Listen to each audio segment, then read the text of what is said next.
Okay, so hi everyone. Hello, hello. Hello, hello. We are Hello. so excited to have everybody together, even if it's just virtually. So today we are going to be talking about internal supports and structures. This is like riveting information, y'all. We've got so much good stuff to share with you. So I'm so glad you're all excited and ready to go. We got lots of good information. So here's what we're going to talk about. First of all, we're going to go over that lovely 45-day child count that we love you all, but drove us crazy with yesterday. We're going to go over our Indicator 13 audit. Yes, in fact, we are having one. We've gotten our official notification. The medical homebound. Susan's going to talk about high school credential, initial evaluation tracking, a virtual walkthrough that we want to do, and our high leverage practices, internal supports and structures. At the end, we'll have some additional information and we'll have some time for some Q&A. So let's have a little fun. And here is where you can put your response in the chat box. But we would love to know, if 2020 were a song, what song title describes your experiences this year? So put them in the chat box. We would just like to see what people are saying. So mine would be, I believe, Crazy Train. I think I'm going to be like, I'm still standing. I like that song. Oh, there we go. I Will Survive. That's a good one. Crazy by Aerosmith. Come on, y'all, tell us some song titles. Let's have a little bit of fun. Rise Up. That's Good a one. great one, Tiffany. Living on a Prayer. Living on a prayer and a dream, Lynn Jackson. That's what we do. We live on a prayer and a dream.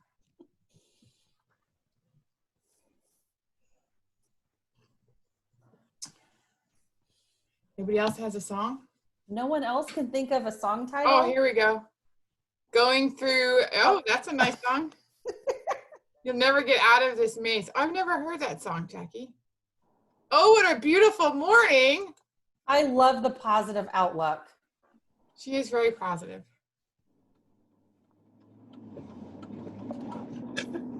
Oh, what a beautiful morning. Oh, what a crappy day. No. I'm just kidding.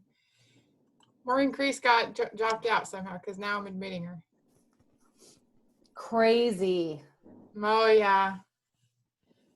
Come here, my Lord, for sure. How about Another One Bites the Dust? Oh, that's a good one, Maureen. Another One Bites the Dust.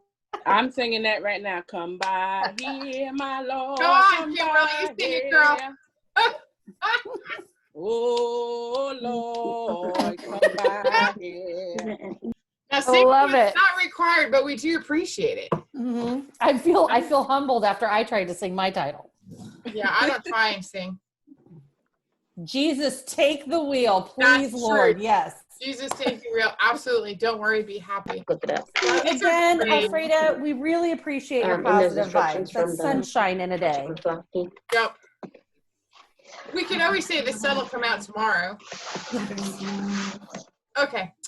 Complicated. That's true. Okay, so this was just kind of a little bit of fun. We thought maybe we'd start doing these and starting off a little bit of fun. And actually, we can't take credit for this idea. We actually saw it at in our all-day training. Yeah, all-day fall admin training. And we thought it was really, well, I shouldn't say we. I thought it was really cute. And Susan said, yeah, this is totally up your alley.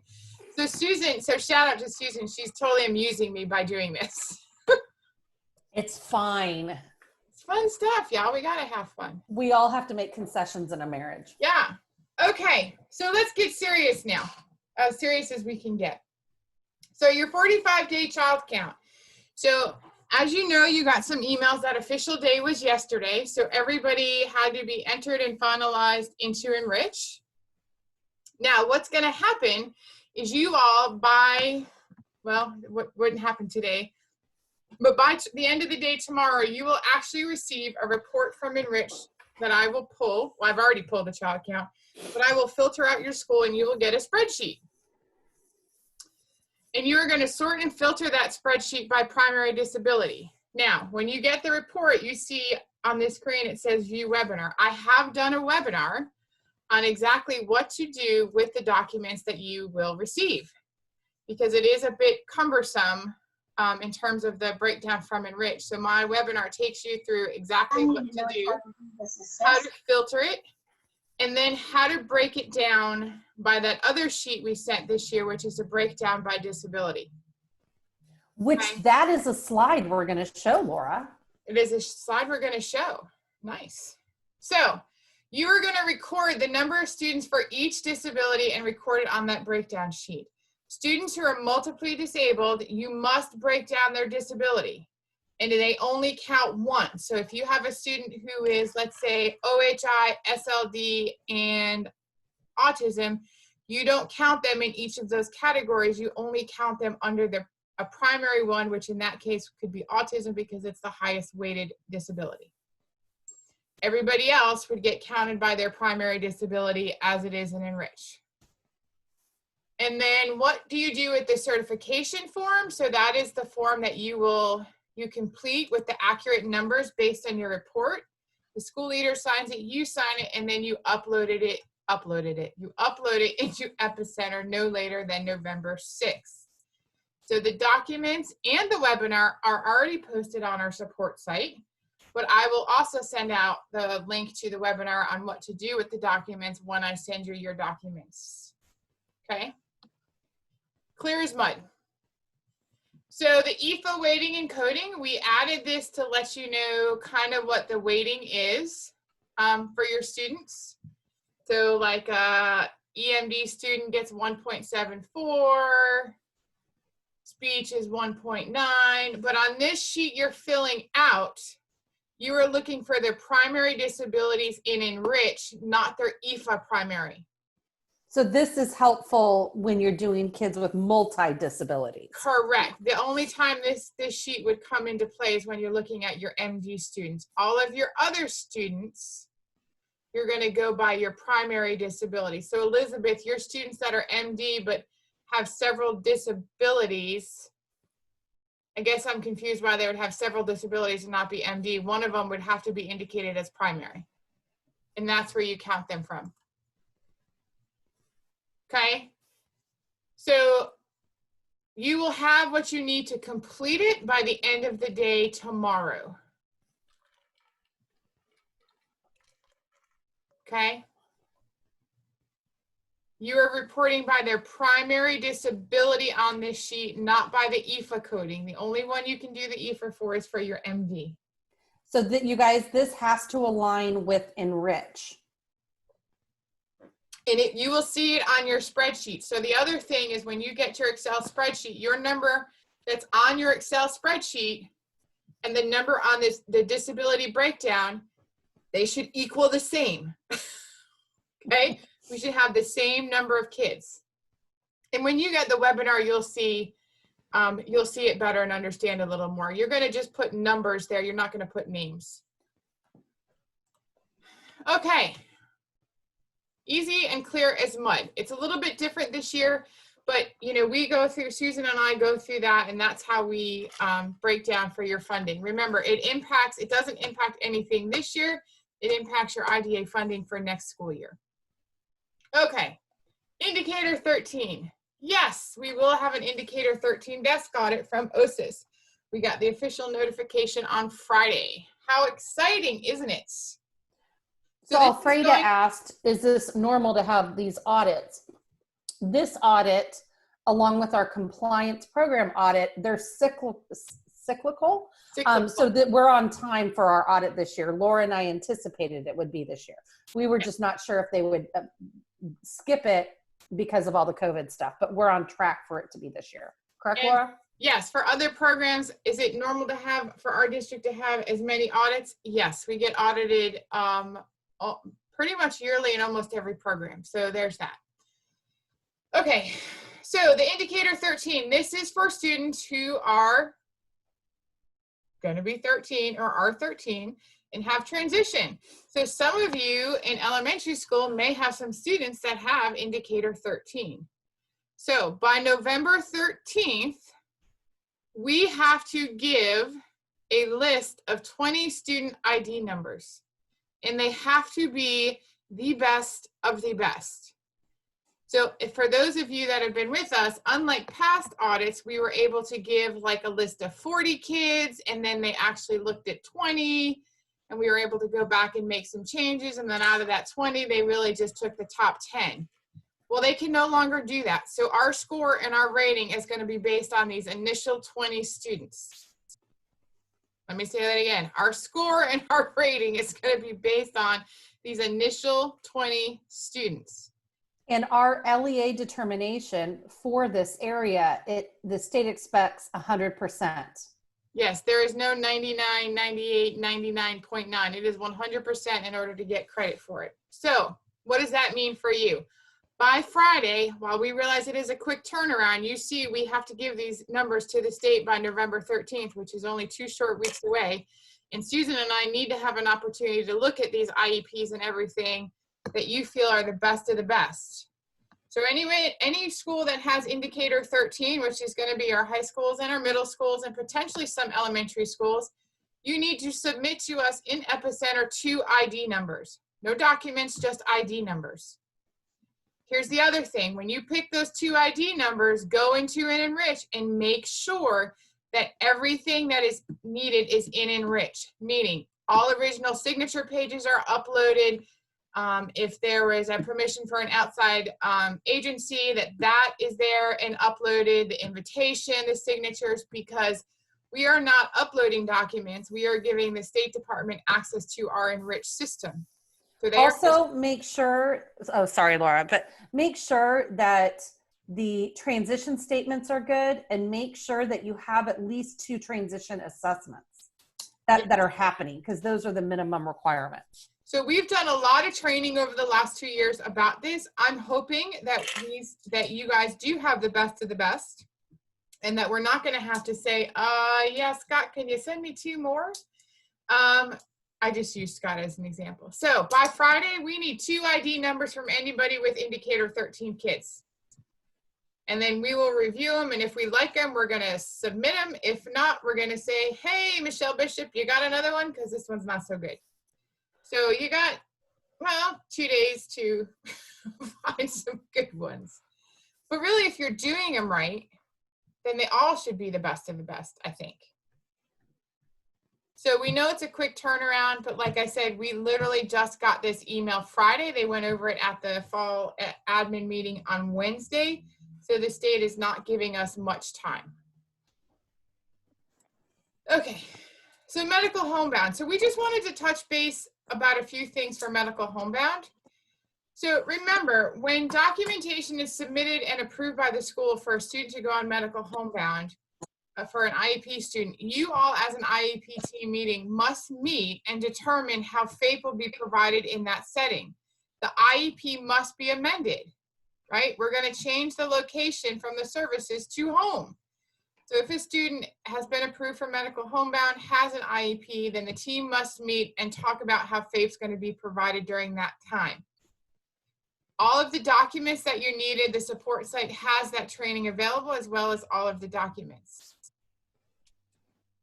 The other thing is, upon completion of that medical homebound, the team needs to come back together and amend the IEP to reflect what the new services are going to look like back to a school location. So some of the things we're seeing is that those things aren't occurring. So we need to make sure those are happening.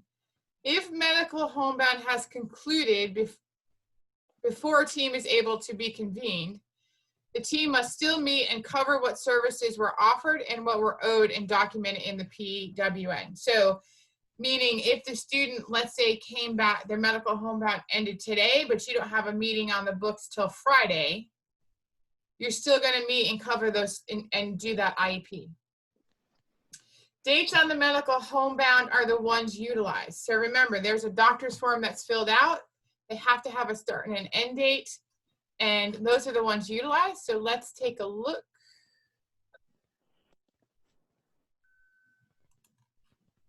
Can you guys see this on my screen?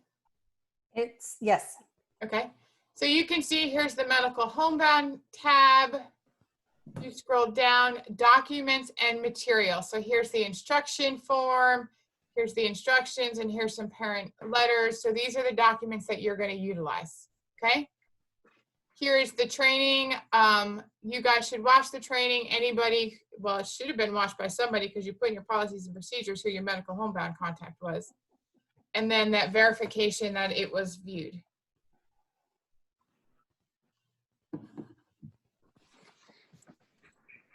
Okay. Okay, Susan. Okay, we're going to talk about the high school credential. The high school credential, I did a data poll this morning just to see, and hey, Laura, my connection, I sent you a text, is going in and out. So if something happens, you might need to take over. Okay. But I did a data poll this morning from Enrich. Right now, based on IEPs, which everything is kind of focused from, is we have 4 students on the high school credential. There is 1 student who has no high school outcome, projected high school outcome, who's in 9th grade, which cannot happen. So I will follow up with that school to make sure that they hold a meeting to put something in place. We have 3 schools who've listed the projected high school outcome as the district it says occupations. It's supposed to be district occupational.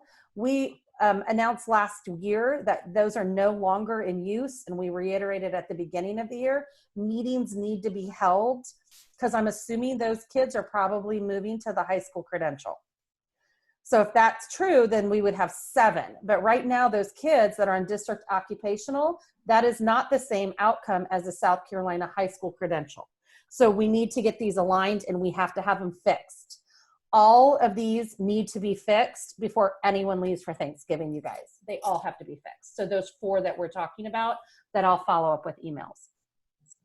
So OSIS manages, and OSIS is the Office of Special Ed Services, runs and manages the South Carolina High School Credential with the assistance of TASC, which is the Transition Alliance for South Carolina. They control from the legislation, all the requirements, courses, supplemental curriculum, etc. It is the responsibility of the IEP team to determine who is eligible for a credential. It is not a principal or a teacher or a special ed coordinator or a special ed teacher. It is actually the IEP team, and it needs to be documented through the IEP in the transition section and specifically stated in the projected high school outcome area. It's that drop-down box. So this is determined for the majority of our students when they're in 8th grade for that IEP that's going to be active in 9th grade. We talked quite a bit about this. Was it last month or the month before, Laura? Do you remember? I think it was the month before. I don't think it was last one. And we talked quite a bit about this, that these 8th graders cannot be rolling up into 9th grade with no outcome. Even if they're not going to be in your school and they go to a different school, it is the responsibility of that 8th grade team. Now, there are some kids, young people, who maybe change projected outcomes while they're in high school because the team is realizing, ooh, we need to relook at this. That's when you look at that South Carolina high school credential crosswalk that talks about should be a team looking at when a kid's going from a regular high school diploma to the credential, or a certificate of attendance to the credential, or vice versa. Also, when kids are coming from out of state, because every state has their own projected high school outcome criteria. So if you have a kid coming from out of state and you're kind of at a loss, just talk to Laura or I, and we'll help guide you through it. So the one thing that the State Department does give guidance on is a guidance counselor should take an active role in this programming component, as they do with any student in high school, because IGPs are required. So this IGP, the individualized graduation plan, should be aligned with the IEP transition information. So students on the credential must be enrolled in credential courses if appropriate. So you could have a student who's on a credential who really does math well and can be like in Algebra 1, but maybe all the other courses are high school credential courses. That is okay as long as they're getting in that gen ed class without modifications, they're getting a passing grade. A non-passing grade will not give them the credit that that's required even for a high school credential. So be careful. But if a student is in English 1, but they're really doing the indicators on Essentials of English 1, they need to be enrolled in Essentials of English 1. So the other thing that we need to pay attention to is the South Carolina High School Credential Progress Checklist. This is in Add Action and Enrich, and it needs to be completed annually. So if this has not been done for any of our current credential kids, it needs to be done prior to Thanksgiving break because it must be done annually. So we're going to talk about it in a minute. Okay, so the 4 next things are resources. That is tons of information to explore. And then Laura and I have been asked to probably do a further follow-up training that we're looking at doing, diving deeper into the credential itself. When this is rolled out and it's offered, please don't just not attend it because you don't have any credential kids right now, because you never know when you're going to get one. And the state monitors this like they do high school diplomas. And if a child does not have the requirements, they don't get it, period. There's no ifs, ands, or buts or walking around it. So it's really important to understand the requirements. Anything else you want to add on this, Laura? I'm good. Okay, so this is briefly, I screenshotted the progress checklist and Enrich. Remember, I said it's an add action that needs to be done annually. So ideally, in 8th grade, when the majority of these kids, they're not kids, they're young people, are the IEP to determine that a credential is what their projected outcome will be, that team then will do this progress checklist. If you look under coursework, it says type of checklist. It's a drop-down box. The 2 options are initial decision or annual progress. So when the team determines that is the projected outcome, the team needs to do one of these checklists, indicate initial decision, and finalize it, because there is nothing else that needs to be done for that initial decision checklist. That is just a report. Here, I think it's the next slide. Laura, you want to move to the next slide? Yes, this is a brief synopsis of the report that is completed from an initial decision, and it just shows the parents what exactly is required. So the credits in all the categories of ELA, math, and so on, the career portfolio, the work readiness assessment, and the work-based learning of 360 hours. So that is kind of like the parent acknowledgement that they've received it in writing. So this needs to happen. If you have a 10th grader and this never happened, you need to make sure when you hold a meeting to do this checklist, because it will be an annual progress check, not an initial decision, that all of these elements are noted in the prior written notice that parents knew. Because the last thing we need is parents who don't feel like they were educated on the difference. And when it's time to graduate, they said, we didn't know that that was a requirement. So this is the documentation trail per se. So that only, what you see in front of you is only if you get initial decision. So you can go on to the next one. Okay, so there are areas for English, math, and I put them on in the writing on the slide, social studies, employability, education, all the areas of credits and how many credits that are required. So annually, as you do a new add action, you're going in and filling in. So like a 10th grader, ideally would you have put in that they've already completed Essentials of English 1 under the English Language Arts. And then you would probably put, is the student meeting the requirement? The options are yes, no, or continuing to pursue. So if they haven't met all the requirements and they're going through because they haven't hit end of senior year, you would put continuing to pursue. But as they're meeting the requirements in those bands of course credit, you would be putting yes, they've completed if they have the 4 English. And then I would assume no would go in if they're a senior getting ready to graduate and they failed a class. Okay, next. So the career portfolio is another requirement that requires a multimedia presentation.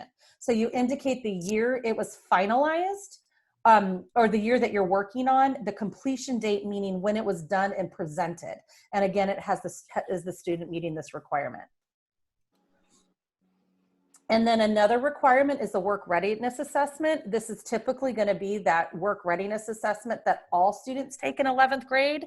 It's the career and work readiness, and you name the assessment that was taken, the date, and then anything that came from it. And then the 360 hours of work-based learning. This is a big trigger for people right now because understanding how it's happening when, you know, social distancing and businesses are closed, etc.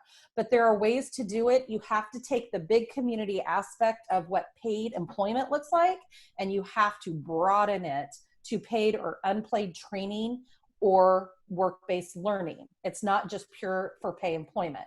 You need to take those experiences and not just look at a business in the community, but what can even be offered within the context of the school campus itself, or what partners in the community do you have.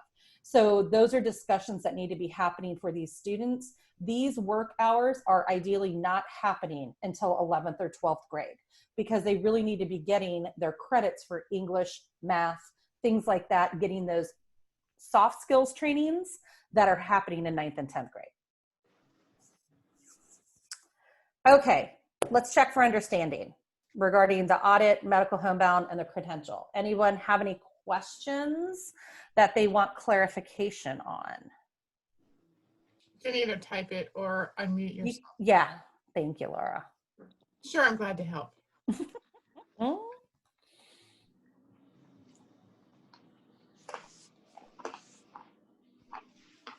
No one have any questions on any of those things, those 3 areas or 4 areas?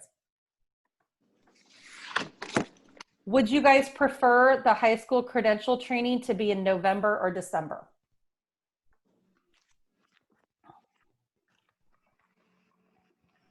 Or do you not care? Which Or one? are you all just ignoring us? I hear sooner or early December. I'm hearing sooner than later. I'll Yeah. leave it at your discretion. I like that one. Happy about the before look for indicator 13. Oh yes, Kimberly, we will definitely look at them before we send them to the state. We always, The only thing with if any of the credential kids get sent, I mean, we're not going to hopefully send ones that have errors, but if we go and try and fix them real quick and send them, the state knows that. yeah, we're not going to be able to fix anything with these indicator 13 at this point because we only have a 2-week turnaround. So y'all, they got to be the best of the best. So hopefully you all remembered your training and your teachers wrote some great indicator 13 IEPs. Okay, I'm kind of hearing either December or early December or November. So we'll get that planned, and Laura and I will get that scheduled, and we'll put it in the newsletter. Yeah. Okay, so next, any other things before we move on? Okay, so initial evaluation tracking. I am going to be totally honest. It's a little frustrating right now because Laura and I have been monitoring this initial evaluation tracking for a couple of years, and we keep on missing deadlines. We knew deadlines would be missed because, and I'm speaking for you, Laura, so if you have anything That's else. okay. Go ahead, speak away. If we knew deadlines would be missed because of COVID, and the State Department said the federal government is not waiving that, but they will cover for us, basically. They will take that hit and it won't relay down to school districts. There are still open evaluations from COVID from March, and we are almost in November. Technically, those evaluations should be closed by now. I think we've been talking about it for quite a few months. And we said at the beginning of the year training to make those a priority because we are already out of compliance. And we have kids out there being initially identified that have been like lingering for months, 6 months, 8 months. So we really need to get those taken care of. We cannot use, lack of a better word, excuse because they're a virtual student. That is a modality of instruction that was agreed upon, and we cannot penalize the child's evaluation because of it. Now, if there's some behavioral data that cannot be collected, like how they're interacting with peers, talk to Laura or I. There is some level of data we can collect of how they're interacting, if it's a Zoom call or a WebEx call or whatever, we do get some insight. It may not, and it will not be to the level if they're in class and in person. There's other things that can also happen to get these observations. But we really have to move forward because we are expected to take the similar type of data and have the same running record on students if they are in person or parent elected virtual. I would leave it safe to say that any student, and I'll speak for you, Susan, too, any student who you all started an initial evaluation on like in March when COVID first hit, they need to be done like by Thanksgiving, if not the very latest before you all go home for Christmas. There's no need for those kids to still be hanging on past December. And at this point, COVID is not the reason why they're not done. Correct. So really if a parent had a problem with it, we would be very tough to explain unless the parent isn't making the child available for anything. Now that's a whole different consideration. So we need to be documenting that, putting logs in Rich so we have that information. So some initial criteria. If a kid, and the other thing is going through the COVID, we have had 2 separate links that were submitted, one in June on students that initial evaluation was halted that were already in our district because of COVID. Then we've had this new link that is on bullet 1 that we rolled out at the beginning of the year training saying any child during this academic year that transferred in with a paused initial eval or has a newly implemented or referred planning for an initial reval. You need to submit that link. So Laura and I are looking at it. We're following up with you guys. There's been a lot of them that are being submitted that are really not initial evaluations. And we've kind of talked about it before where we all want to do initial or evaluations in an appropriate timeline to help the child. But initial evaluations is monitored by the federal government and we have 60 days, no ifs, ands, buts about it. So when we're marking stuff as initial evaluations when they're really not, it is actually kind of like shooting ourselves in the foot. So an initial evaluation is a child who has never been identified as eligible under IDEA or previously was evaluated and not found eligible or previously was eligible and exited through an eligibility determination meeting as no longer eligible. Those are the only kids that are an initial evaluation. We have a huge chunk of kids that are privately placed. Parental privately placed is what it's called. Those are kids that are from private school or homeschool. Those private or homeschool students could have an active eligibility from their district of residence. If you get documentation of an individualized service plan or an ISP from a district of residence, so if they're at New Hope Academy, and I just made that up, I hope there's really not a school, New Hope Academy, that's a private school in your area, but Johnson School District 1 would be their district of residence, they could have eligibility in an individual service plan from that district of residence. So you need to be looking at the documentation you get. It can be confusing because sometimes private schools might have something that's called a service plan with their letterhead on it, but that's really just kind of a student intervention or student academic plan, which has nothing to do with special ed eligibility. So you have to look at the records. When you get a kid that's privately placed coming to your school, you need to be talking to the parents. Have they been eligible at their district of residence? Because if they're eligible, even if it's expired, it's still a re-eval. Okay, now they would not have had an IEP in place, but they would have had that eligibility determination. So really we go off the eligibility determination dates and categories when we move forward. The other thing on students that have come and transferred in from another district with paused initial evals due to COVID, you really have to communicate with that sending school to figure out where they were in that process. Because any drafts that are up, as you guys know, when we start evaluating kids, drafts are created. Drafts does not mean meetings have been held. They're just the next step in the process. So until there is an evaluation report finalized in the system, We have to determine where are we at in that process of evaluation? What do we need to do next? Compile information from the sending district and figure out what we still need to do, if anything, to move forward and finalize that. Right. Then you would hold an eligibility. Yeah, remember, your timeline does not start over because they've transferred districts. It is still 60 days from the day they signed consent, whether it was with us or let's say Greenville County. That timeline still is the same. So we can't say we're going to pause this because they transferred from another district. Your timeline is still 60 days. So that's the last bullet that I saw in the data, and that is looking at their initial evaluations. And when I go into the system and look, they had an eligibility or a consent to evaluate from March in their previous district, but our system said we met those timelines. That is not accurate. So we have to be consistent. We have to understand we have actions that meet guidelines. Sometimes we have actions that don't, but we can't manipulate the data to make it one thing or the other. So we have to be very careful of how we are treating these initial evaluations. And always, if you have questions, you need to reach out to Laura or I, depending on which one of us support your school. Do not reach out to both of us, but one of us, and we will help walk you through it. Laura and I have so much experience on weird cases of transferring in, out of state, out of country, all of this stuff.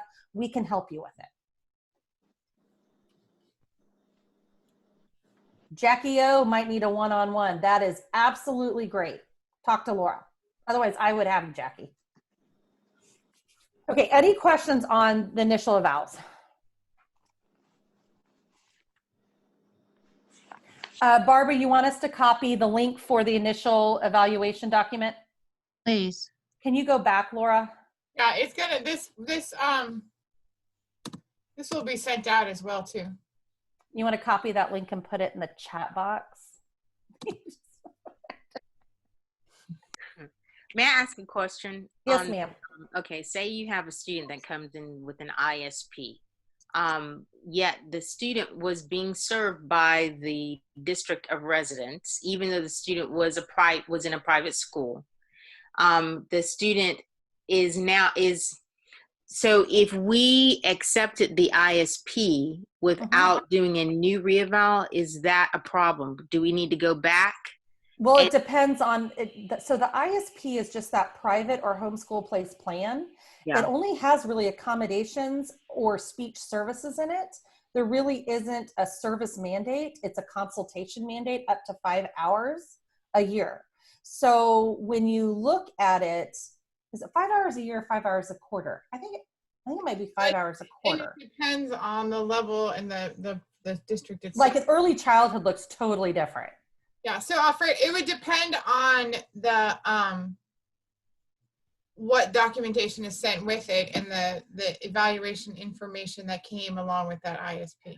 But if you get an ISP, the only thing that's going to trigger a reeval is lack of information or an expired eligibility determination. Okay. We don't have to do a reeval just because they come in our district. No, it's only if they're expired, but you would have to probably expedite your process, and instead of doing a comparable services, you would probably have to just hold an IEP meeting as soon as possible because the child does not have an established IEP. Right. Correct. If it's an ISP and they move in with the ISP, we have to turn it into an IEP. Right. Okay. Which there's a lot of missing information on that document. Yeah, there are. So the only time you would do that reeval for students, like Susan said, would be if it's overdue or if they're coming from out of state and they have to meet South Carolina eligibility. Got it. So the next thing that we're moving into is virtual instructional sampling. So we've been hearing a lot from you guys saying, I think like a lot of teachers, you're struggling with this virtual model of instruction. Part of it is because some of it's virtual and some of it's live. There's a lot of pieces and parts to it, but really what we're honing in on is the schools that are offering a parent-elected virtual instructional model, which is different. Those kids are in an instructional model all the time. It's not if your school's in hybrid, they're in a virtual instructional model because parent chose it. So what we would like for you guys to do with that, because we want to be able to better support you and what services and specially designed instruction looks in like in that model, if it's a general ed setting or a special ed setting. So we need you to fill out this link by next Thursday at 4. And what the link is asking you for is, can you push on the link, Laura? Thank you. So what this link is asking you for is, well, your email address. We know who submitted it. But the school's a drop-down box. And then it says, do you have a parent-elected virtual model of instruction? If the answer is no, you don't, you're done. Submit it. Okay? There's no other questions you have to answer. If you do, which a lot of you do, you would put yes. And then you need to give us an ID number of a student, or if it's a pullout with like 4 kids or a push and co-teaching that has like 4 kids, you need to give us those ID numbers of those kiddos, just so we know who we're not gonna be interacting, who we're observing. And it's just asking you for some basic information, like what day and time can we observe? So you might put like November 14th, I don't even know if that's the day of the week, but and November 14th at 11:30. So then Laura and I will get all of these. We're going to divide them up, and then we're going to follow up with you to get the link or to get the access to be able to be part and observe the instruction. The goal is to not tell you how to change what you're doing. The goal is for us to better understand what you guys are dealing with, so we can better understand to support the quality of instruction in these settings. You want to add anything with that, Laura? Nope. Elizabeth said, wouldn't this be on the IMD, or do you just need all students or just one? We just want, you just give us one student ID number. When we follow up with you, we're going to figure out, okay, is this a bunch of kids that have IEPs that are going to be in that room? Because really we're looking at the specially designed instruction. We're not looking at the gen ed instruction. So we need like one kid, guys. Right. We want to watch your teachers instruct. Or you, if it's you. Or you, if it's you. We want to see what's happening. In a supportive way. It's like a coaching opportunity. Right. It's not evaluative. Okay. All right, question. Yes. Okay, so we have a senior who is virtual. He's taking some classes at the college and some on campus. He is a consult student.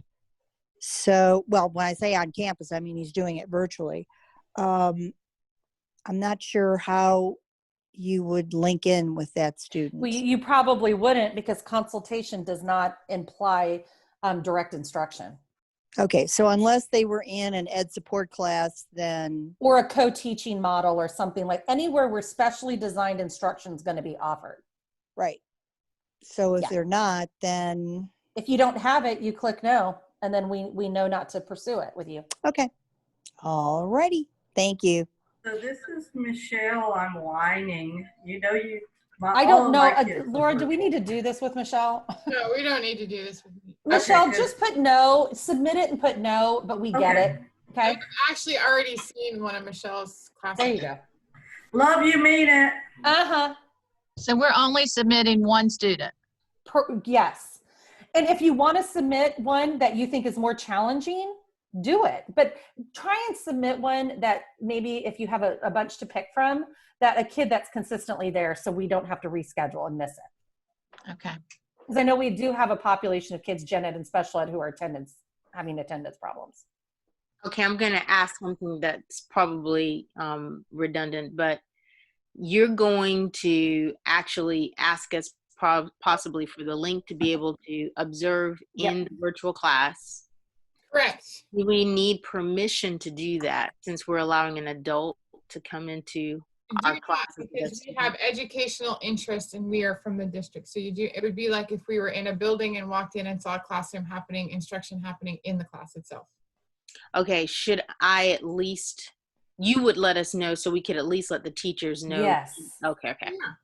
Yeah, we want to be transparent. So there's a good question. Do you want a teacher that needs coaching or a good example?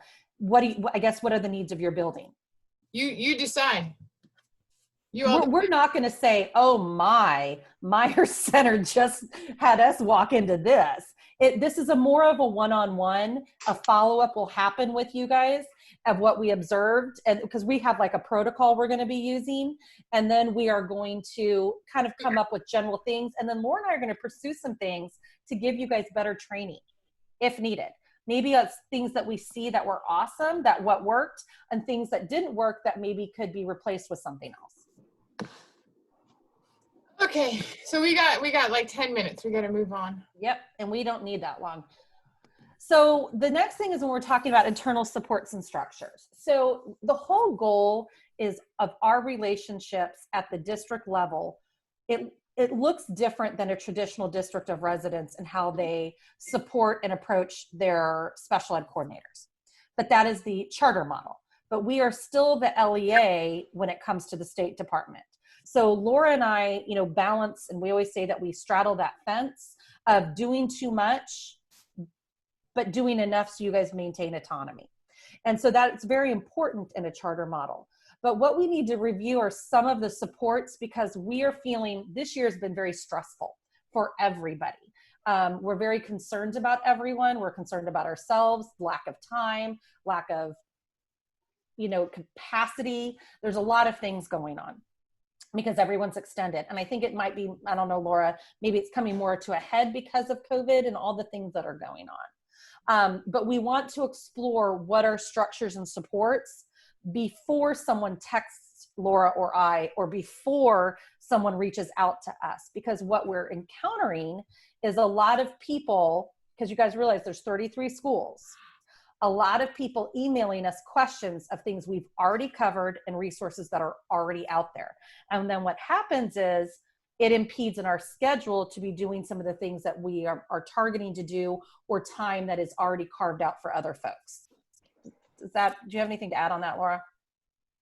No, I'm good right now. Okay, so the first line of defense when you're looking at a support and structure is yourself. What resources do you have personally?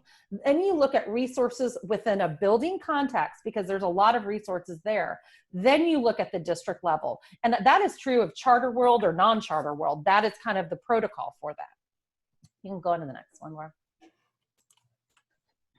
So it's very simple. When you look at your personal resources and knowledge, experience is everything, and we get that. The more you do this, the more confident you are, the more experiences you've had.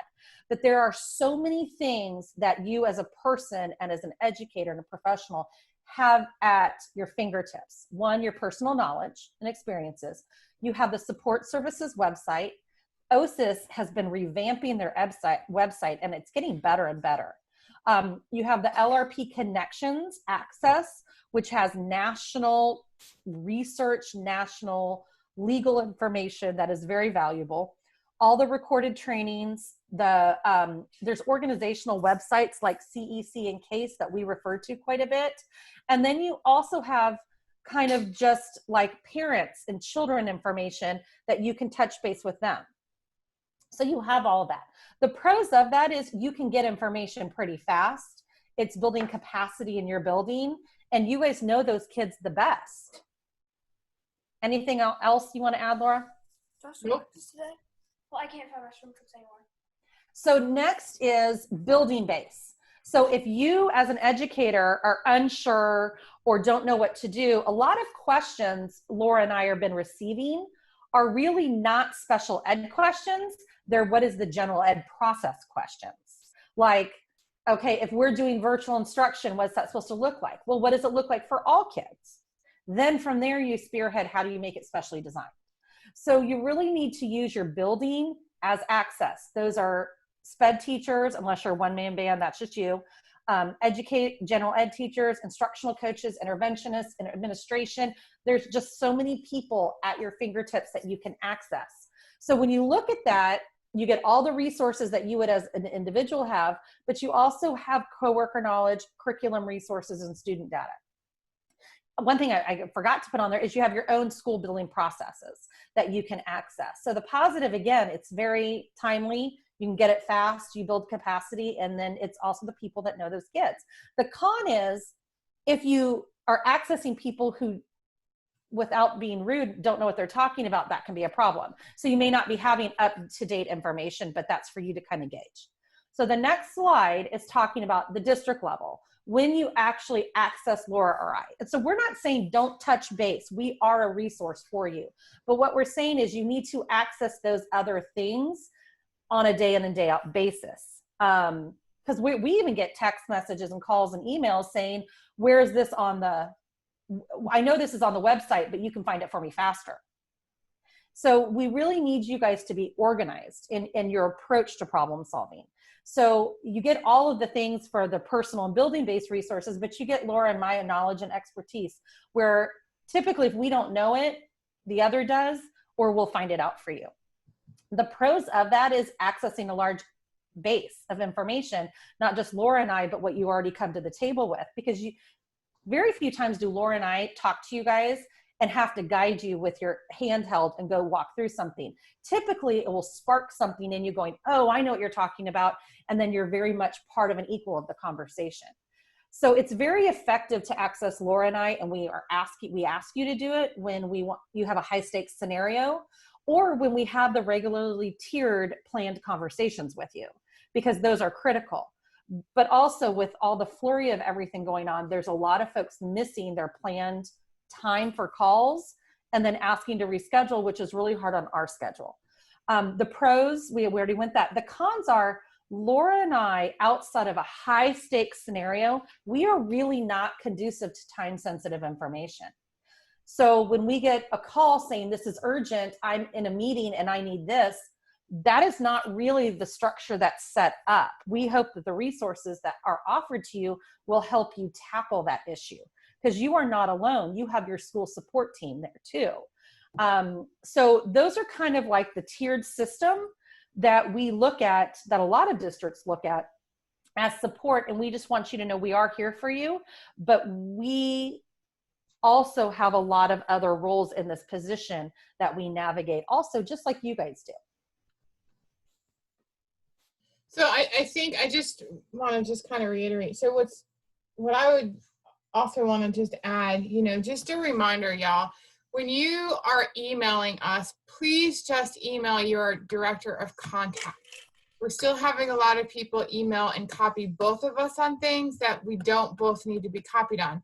Not that we don't, talk with each other or don't understand. The problem is then you've got two of us tied up in the same question. So there's only a need for you to email your director of contact. So if I'm your direct contact, you email me. You don't need to email Susan. If Susan's your direct contact, you email Susan. You don't need to email me.